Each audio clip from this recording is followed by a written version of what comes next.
ବର୍ତ୍ତମାନ ତାର ଯୋଉ ଅବସ୍ଥିତିଟା ଅଛି ସେ ମାଲାକ୍କା ଷ୍ଟ୍ରେଟ୍ ଯୋଉ ସମୁଦ୍ରରେ ଅଛି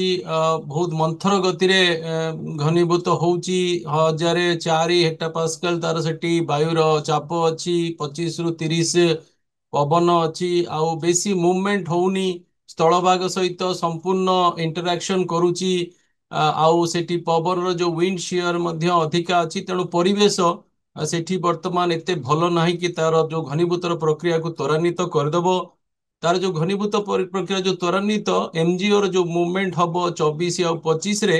ଆଉ ତା ସହିତ ପୂର୍ବା ବାୟୁର ଯୋଉ ପ୍ରଭାବରେ ସେ ସେଇ ଯୋଉ ମାଲାକ୍କା ଷ୍ଟ୍ରେଟରେ ଅଛି ସେ ଆସିଯିବ ଦକ୍ଷିଣ ଆଣ୍ଡାମାନ ସାଗର ତାପରେ ଦକ୍ଷିଣ ବଙ୍ଗୋପସାଗର ଆଉ ଦକ୍ଷିଣ ପଶ୍ଚିମ ବଙ୍ଗୋପସାଗର ଯୋଉ ମଧ୍ୟ ଭାଗଟା ରହୁଛି ସେଇ ଜାଗାରେ ଟିକେ ସାମୁଦ୍ରିକ ପାରିବେଶ ଯୋଉ 28 29 ତାପମାତ୍ରା ଅଛି ଟିକେ ଖୋଲା ସମୁଦ୍ର ମିଳିବ ମତେ ଲାଗୁଛି ସେଇ ସମୟଠୁ 25 ତାରିଖଠୁ ତାର ଯୋଉ ଘନୀଭୂତ ପ୍ରକ୍ରିୟା ତ୍ୱରାନ୍ୱିତ ହବ ଆଉ ସେ ଧୀରେ ଧୀରେ ଯୋଉ ସଂଗଠନ ପ୍ରକ୍ରିୟା ଆପଣ ବର୍ତ୍ତମାନ ଏତେ ଘୂର୍ଣ୍ଣାୟମାନ ବାଦଲ ଖଣ୍ଡ ଦେଖି ପାରୁନାହାନ୍ତି ମତେ ଲାଗୁଛି 25 ପରେ ପରେ ଯେତେବେଳେ ଅବପାତ କ୍ଷେତ୍ର ହବ ସେତେବେଳେ ବାଦଲ ଖଣ୍ଡ ଯୋଉ ଘୂର୍ଣ୍ଣାୟମାନ ସାଟେଲାଇଟ ପିକ୍ଚର ଦେଖାଯିବ ଆଉ ତାପରେ ତାର ଯୋଉ ତ୍ୱରାନ୍ୱିତ ଯୋଉ ଘନୀଭୂତ ପ୍ରକ୍ରିୟା ମତେ ଲାଗୁଛି ଆହୁରି ଚାଲିବ ବାତ୍ୟା ଯୋଉ ଆପଣ କହୁଛନ୍ତି ଯଥେଷ୍ଟ ସମ୍ଭାବନା ଅଛି ବାତ୍ୟା ହବାର ବର୍ତ୍ତମାନ ଅବସ୍ଥିତି ମୋଟାମୋଟି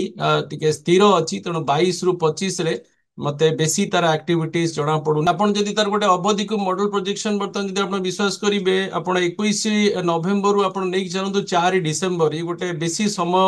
ରହୁଛି କାରଣ ତାର ବହୁତ ଗତିପଥରେ ପ୍ରୋଜେକ୍ସନ ଦେଖିଲେ ରିକର୍ଭ ସବୁ ରହୁଛି ଆପଣ ଯଦି କହୁଛନ୍ତି ବାତ୍ୟାର ସ୍ପଷ୍ଟତା ମତେ ମୋଟାମୋଟି ଲାଗୁଛି ଆପଣ ଯଦି ଟିକେ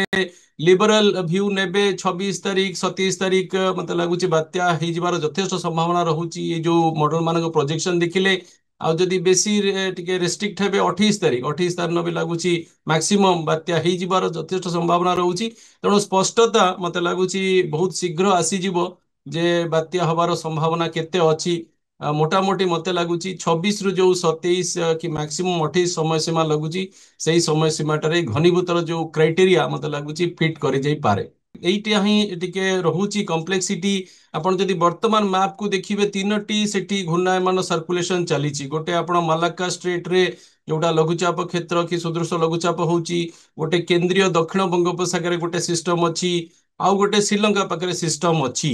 କାରଣ ସିଷ୍ଟମ ଗୋଟେ ବର୍ତ୍ତମାନ ଇଣ୍ଡିପେଣ୍ଡେଣ୍ଟ ସର୍କୁଲେସନ ଚାଲିଛି କାରଣ ଯୋଉ ଉତ୍ତର ପୂର୍ବ ମନସୁନ ବର୍ତ୍ତମାନ ବହୁତ ସକ୍ରିୟ ଅଛି ଆପଣ ଦେଖିବେ କେରଳ ତାମିଲନାଡୁ କର୍ଣ୍ଣାଟକରେ ଟିକେ ଟିକେ ବର୍ଷା ବି ମଧ୍ୟ ହେଲାଣି ଏଇ ଯୋଉ ଶ୍ରୀଲଙ୍କା ପାଖରେ ଯୋଉ ସର୍କୁଲେସନ ଅଛି କିନ୍ତୁ ଇଏ ଯେତେବେଳେ ସେ ମଲାକ୍କା ଷ୍ଟ୍ରେଟ ରୁ ବାହାରି ଯିବ 24 ଘଣ୍ଟା ପରେ ମତେ ଲାଗୁଛି 25 ତାରିଖ ସନ୍ଧ୍ୟା ପରେ ପରେ ଇଏ ଆସିଯିବ ଦକ୍ଷିଣ ପୂର୍ବ ବଙ୍ଗୋପସାଗର ସେଇ ଜାଗାରେ ମତେ ଲାଗୁଛି କିଛିଟା ସର୍କୁଲେସନ ସବୁ ମର୍ଜ ହେଇଯିବେ ଆପଣ ଯୋଉ ଶ୍ରୀଲଙ୍କା ସର୍କୁଲେସନ କଥା କହୁଛନ୍ତି ଶ୍ରୀଲଙ୍କା ସର୍କୁଲେସନ ର କିଛିଟା ମଡେଲ ଦେଖଉଛନ୍ତି ଯେ ସେ ଆରବ ସାଗର ପାଖରେ ଯୋଉ ସିଷ୍ଟମ ଗୋଟେ ବନିବାର ଅଛି ସେ ତାକୁ ବନିବାର ସହାୟତା କରୁଛି ଆଉ କିଛିଟା ମଡେଲ ଦେଖଉଛନ୍ତି ଯେ ଶ୍ରୀଲଙ୍କା ସିଷ୍ଟମ ବି ଏଇ ଯୋଉ ଆମର ମଲାକ୍କା ଷ୍ଟ୍ରେଟ ଆଉ ଯୋଉ କେନ୍ଦ୍ରୀୟ ଦକ୍ଷିଣ ବଙ୍ଗୋପସାଗର ଯୋଉ ସବୁତକ ମିଶିଯିବେ ମୋଟାମୋଟି ମତେ ଲାଗୁଛି ଦକ୍ଷିଣ ବଙ୍ଗୋପସାଗର ଯୋଉ କେନ୍ଦ୍ରୀୟ ସ୍ଥଳୀଟା ରହିଛି ସେଇଠି ସବୁ ସିଷ୍ଟମ ଗୁରା କନସୋଲିଡେଟେଡ ହେବେ ଆଉ 25 ତାରିଖ ସୁଦ୍ଧା ଏ ପ୍ରକ୍ରିୟା ମତେ ଲାଗୁଛି ସରିଯିବ ତାପରେ ଗୋଟେ ସିଙ୍ଗଲ ସିଷ୍ଟମ କନସୋଲିଡେଟେଡ ହେଇକି ସେଠୁ ଉଭା ହବ ଯୋଉଟା କି ପରବର୍ତ୍ତୀ ସମୟରେ ବାତ୍ୟା ସୃଷ୍ଟି କରିବ କି ତାଠୁ ଅଧିକା ଘନୀଭୂତ ହବାର ବି ସମ୍ଭାବନା ଅଛି